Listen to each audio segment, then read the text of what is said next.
సొంత తల్లిని గెలిపించలేనాడు పక్క రాష్ట్రంలో ముఖ్యమంత్రిని గెలిపిస్తాడా? ఈరోజు ఏ సోషల్ మీడియా ప్లాట్ఫామ్ ఓపెన్ చేసినా కూడా వైసీపీ నాయకులు పండించేంతటి కామెడీ బ్రహ్మానందం గారు కూడా పండించలేకపోతా ఉన్నారు.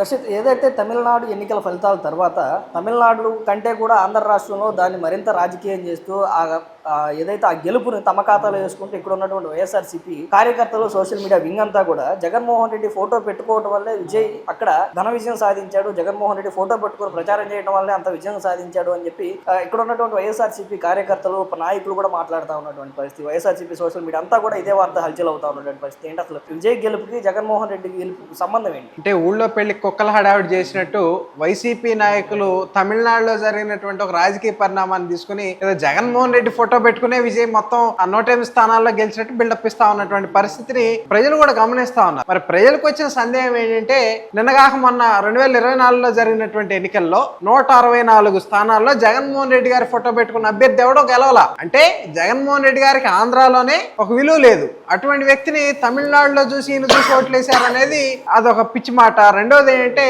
పోల్చుకుంటా ఉన్నారు, ఏదో విజయ్ సింగిల్ గా వచ్చాడు, మేము సింగిల్ గా వచ్చామని చెప్తా ఉన్నారు. విజయ్ సొంతగా పార్టీ పెట్టుకున్నాడు.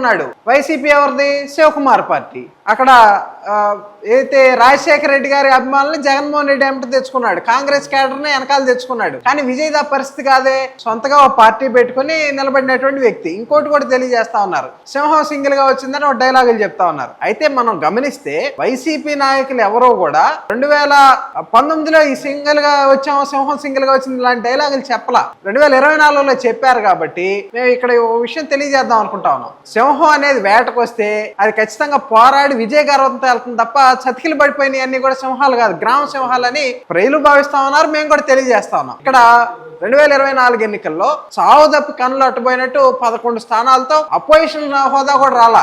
ఈ రోజు భారతదేశంలో మన జరిగిన ఎన్నికల్లో మమతా ఓడిపోయినా, స్టాలిన్ ఓడిపోయినా, కమ్యూనిస్ట్ పార్టీలు ఓడిపోయినా, గతంలో కేసీఆర్ కేజ్రీవాల్ ఓడిపోయినా, 2019లో చంద్రబాబు నాయుడు గారు ఓడిపోయినప్పుడు కూడా గౌరవంగా ప్రజలు వాళ్ళకి ప్రతిపక్ష హోదానిచ్చి నెంబర్ 2 స్థానంలో కూర్చోబెట్టి పోరాడమని అవకాశం ఇచ్చారు. జగన్మోహన్ రెడ్డి ఆ పోరాటానికి కూడా పనికిరాని ఇంట్లో కూర్చోబెట్టారు.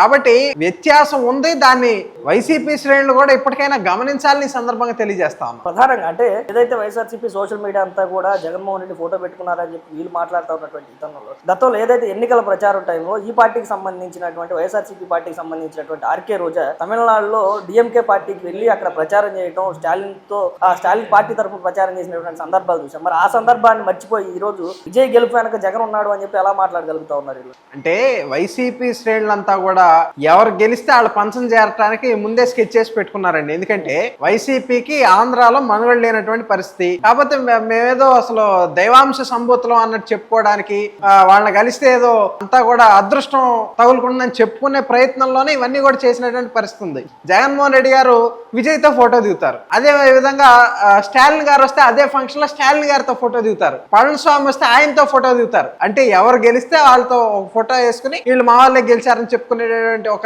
ఒక చీప్ పాలిటిక్స్, ఒక నీచమైనటువంటి ఒక ఆలోచనతో వైసీపీ సోషల్ మీడియా పనిచేయడం అనేది కొంతవరకు బాధాకరం. అయితే ఇక్కడ ఇంకోటి కూడా మనం గమనిస్తే, ఎవరైతే వైసీపీకి సంబంధించిన మాజీ మంత్రి రోజా గారు వెళ్ళి డిఎంకే సభలో డిఎంకేకి మద్దతుగా మాట్లాడేటువంటి పరిస్థితి ఉంది. డిఎంకే అధినేత స్టాలిన్ జగన్మోహన్ రెడ్డి గారు ప్రమాణ స్వీకారానికి వచ్చినటువంటి పరిస్థితి ఉంది. అయితే వీళ్ళకి విజయ్ గెలిచాడు కాబట్టి విజయ్ ఫోటో పెట్టుకున్నారు. అంటే వీళ్ళు ఏరు దాటే తెప్ప తగలేసే రకాలని మరి గతంలో స్టాలిన్ మరి ప్రమాణ స్వీకారానికి ఆహ్వానించారు కదా, అంటే తర్వాత రోజా గారిని కూడా పంపించారు కదా ప్రచారానికి. పెద్దిరెడ్డి రామచంద్రారెడ్డి ఒక సామాజిక వర్గం నాయకులందరితో ఒక మీటింగ్ వేసుకున్న తర్వాత డిఎంకేకి సపోర్ట్ చేయాలని తెలియజేసిన మాట వాస్తవం కదా. ఇన్ని చేసిన తర్వాత ఈరోజు ఫలితాలు వేరేగా వస్తే అంటే ఎవరి పంచనైనా చేరటానికి వైసీపీ ఈరోజు సిద్ధంగా ఉంది. ఇక్కడ ఇంకోటి కూడా తెలియజేస్తా ఉన్నా, వైసీపీ నాయకులు మరి గత 2-3 రోజుల నుంచి పొత్తుల గురించి చాలా అధిక ప్రసంగం చేస్తా ఉన్నారు. అయితే ముందుగా వీళ్ళకి తెలుసుకోవాల్సింది ఏంటంటే, భారతదేశ ప్రధానమంత్రిగా ఉన్నటువంటి నరేంద్ర మోడీ గారు కూడా బీజేపీ ప్రధానమంత్రి కాదండి, ఎన్డీఏ పక్ష ప్రధానమంత్రి. 2014 అయినా 19 అయినా 24 అయినా సరే ఆయన ఎన్డీఏ ప్రధానమంత్రిగానే ఉన్నారు. అయితే మరి పొత్తు తప్పంటే నరేంద్ర మోడీ గారిని విమర్శించే ధైర్యం వైసీపీ నాయకులకు ఉందా అని కూడా ఈ సందర్భంగా ఒకటి అడుగుతా ఉన్నాం. రెండవది ఏంటంటే, 2004 ఎన్నికల్లో వైఎస్ రాజశేఖర రెడ్డి గారు పొత్తులు లేకపోతే చంద్రబాబు నాయుడు గారిని తట్టుకోవడం కష్టం అని చెప్పి మరి కమ్యూనిస్టుల్ని కేసీఆర్ ని ఎంట పెట్టుకుని ఎన్నికలకు వెళ్ళి ఆయన మొదటిసారి ముఖ్యమంత్రి అయ్యాడు. అంటే వైఎస్ రాజశేఖర రెడ్డి గారు కూడా కేసీఆర్ సంకనాయక ముఖ్యమంత్రి అయ్యాడని మీరు ఒప్పుకుంటే అప్పుడు పొత్తుల గురించి మాట్లాడడానికి మేము సిద్ధంగా ఉన్నామని ఈ సందర్భంగా తెలియజేస్తా ఉన్నాం. అంటే అసలు పొత్తుల గురించి మాట్లాడాల్సి వస్తే జగన్మోహన్ రెడ్డి మొదట రాజకీయ రంగ ప్రవేశం చేసినప్పుడు ఆయన మొదటిసారి ఎంపీ అయింది కూడా ఇదే పొత్తుల్లోనే ఆయన ఎంపీ అయినటువంటి పరిస్థితి. మరి గతాన్ని మర్చిపోయి ఈ రోజు పొత్తులను ఎందుకు విమర్శిస్తా ఉన్నారు? అంటే ఆనాడు యూపీఏ ప్రభుత్వం ఏర్పడినప్పుడు కూడా ఈయన కాంగ్రెస్ పార్టీ ఎంపీగా ఉన్నప్పుడు ఆనాడు యూపీఏ ప్రభుత్వం కూడా పొత్తుల మీద ఏర్పడినటువంటి ప్రభుత్వమే. మరి ఆనాడు లేనటువంటి ఇది ఈ రోజు ఎందుకు వచ్చిందో వీళ్ళకి వాళ్ళే సమాధానం చెప్పాల్సినటువంటి అవసరం ఉంటుంది. కాబట్టి ఏంటంటే అసలు రాజకీయాలు మాట్లాడే అర్హత కూడా ఆంధ్రప్రదేశ్ ప్రజలు జగన్మోహన్ రెడ్డి గారికి కేవలం 11 స్థానాలకు పరిమితం చేసి, అంటే 5 సంవత్సరాల అధికార పార్టీలో ఒక ముఖ్యమంత్రిగా పనిచేసినటువంటి వ్యక్తి నీ అధికారం తీసేశారంటే నీ పరిపాలన బాగోలేదని అర్థం.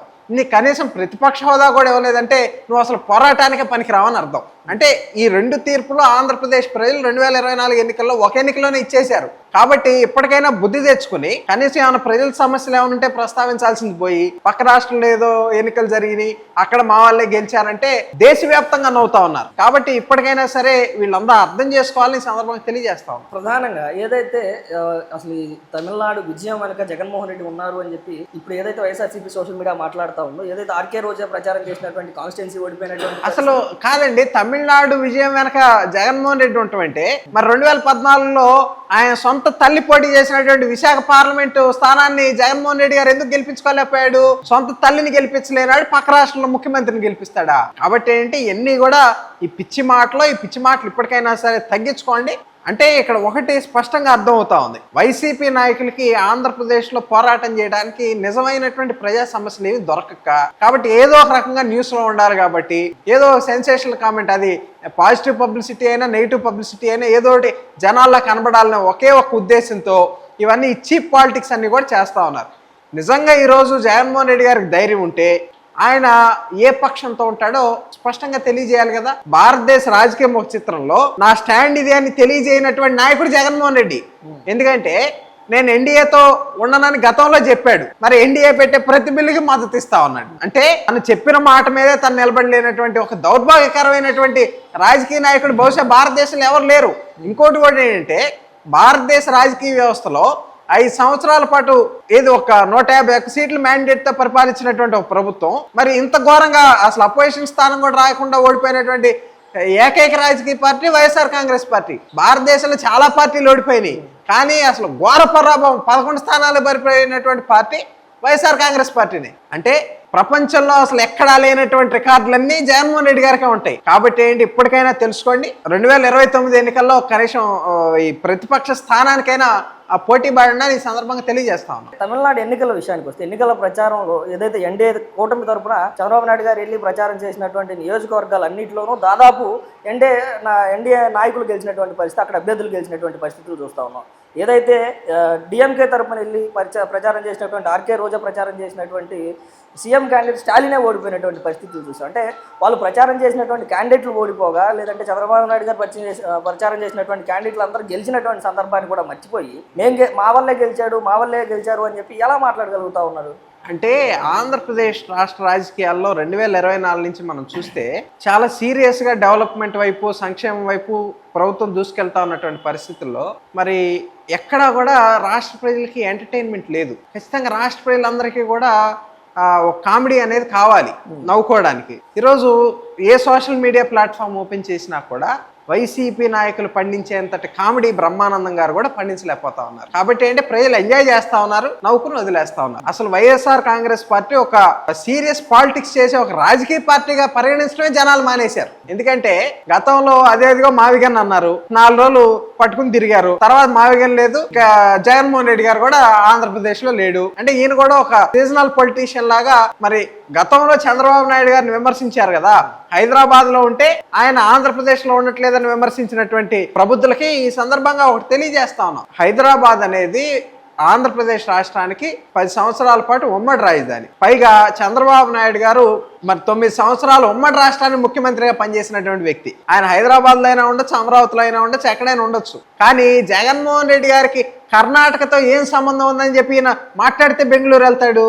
అంటే ఇక్కడ ఒకటి సీజనల్ పొలిటీషియన్ ఎవరో, సీరియస్ పొలిటీషియన్ ఎవరో అనేది ప్రజలకు ఇక్కడే అర్థం అవుతా ఉంది. కాబట్టి వీళ్ళు చేసినటువంటి విమర్శల్ని రోజు అవి వీళ్ళనే వెంటాడుతూ ఉన్నాయి, బూమరాంగ్ అవుతా ఉన్నాయి.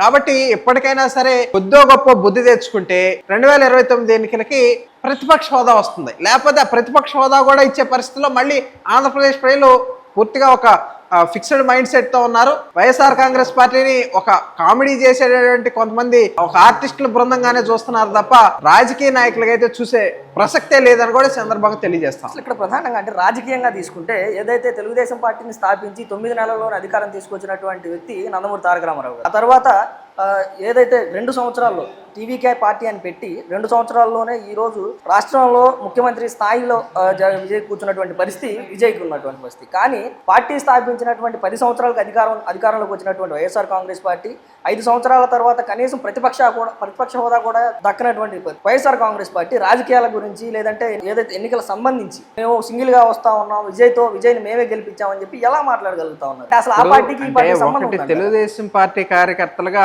మేము ఒకటి గర్వంగా చెప్పగలం. మా పార్టీ వ్యవస్థాపక అధ్యక్షుడి పేరు నందమూరి తారక రామారావు గారు, మా పార్టీ జాతీయ అధ్యక్షుడి పేరు చంద్రబాబు నాయుడు గారు, మా పార్టీ కార్యనిర్వాహక అధ్యక్షుడి పేరు నారా లోకేష్ గారు. మేము గర్వంగా చెప్పగలం. మీ పార్టీ వ్యవస్థాపక అధ్యక్షుడు వైఎస్ఆర్ కాంగ్రెస్ పార్టీ వ్యవస్థాపక అధ్యక్షుడు ఎవరు? శివకుమార్ పేరు ఎక్కడన్నా మీరు రాయగలరా? మీ పార్టీలో గతంలో గౌరవాధ్యక్షురాలుగా పనిచేసిన విజయమ్మ గారు పార్టీని వదిలి ఎందుకు వెళ్ళిపోయారు?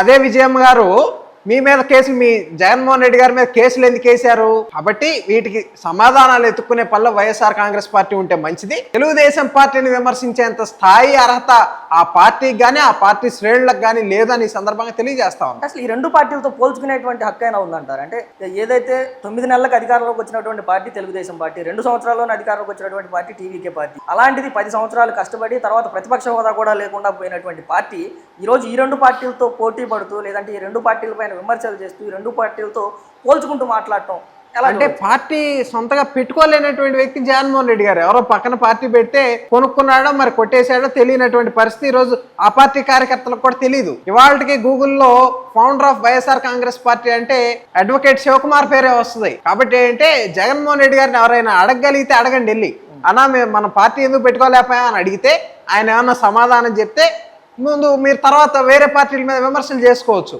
తెలుగుదేశం పార్టీకి ఒక చరిత్ర ఉంది. తెలుగువాడి ఆత్మగౌరవం మీద పుట్టినటువంటి పార్టీగా తెలుగుదేశం పార్టీకి ఒక ఆంధ్రప్రదేశ్ చరిత్ర పుటల్లో ఒక సువర్ణ అధ్యాయాలతో లిఖించబడినటువంటి ఒక అధ్యాయం ఉంది. కాబట్టి ఏంటంటే ఆ చరిత్రను చెరిపేయాలని మీరు ఎంత విశ్వ ప్రయత్నం చేసినా జరగని పని. ఎందుకంటే ఆంధ్రప్రదేశ్ రాష్ట్రంలో మొట్టమొదటిసారి సంక్షేమాన్ని పరిచయం చేసినటువంటి వ్యక్తి నందమూరి తారక రామారావు. బడుగు బలహీన వర్గాలకి అసెంబ్లీలో ప్రవేశం కల్పించినటువంటి వ్యక్తి నందమూరి తారక రామారావు. తర్వాత తెలుగుదేశం పార్టీని చంద్రబాబు నాయుడు గారు టేక్ ఓవర్ చేసిన తర్వాత మరి 1999 ఎన్నికల్లో పాజిటివ్ ఓటుతో చంద్రబాబు నాయుడు గారు ముఖ్యమంత్రి అయ్యారంటే ఆనాడు చంద్రబాబు నాయుడు గారు తీసుకున్న నిర్ణయానికి ప్రజలు ఆమోదం తెలియజేశారు కాబట్టి ఆయన టేక్ ఓవర్ చేసినటువంటి పరిస్థితి ఉంది. చంద్రబాబు నాయుడు గారు గతం ఉమ్మడి రాష్ట్ర ముఖ్యమంత్రిగా ఉన్నప్పుడు ఏదైతే ఆయన తీసుకున్నటువంటి అనేక సంస్కరణల ద్వారా అనేక లక్షల మంది విదేశాల్లో సెటిల్ అయ్యి విదేశాల్లో డబ్బు ఆంధ్రప్రదేశ్కి వచ్చి ఇక్కడ అభివృద్ధి జరిగింది అంటే కేవలం చంద్రబాబు నాయుడు గారే కారణం. ఈ రోజు లోకేష్ గారు కూడా అదే సమర్థతతో పనిచేస్తూ ఆంధ్రప్రదేశ్ రాష్ట్రానికి ప్రపంచ ప్రఖ్యాత కంపెనీలను తీసుకొచ్చి పెట్టుబడులు పెట్టిస్తా ఉన్నారంటే అది లోకేష్ గారి సమర్థత. ఇలా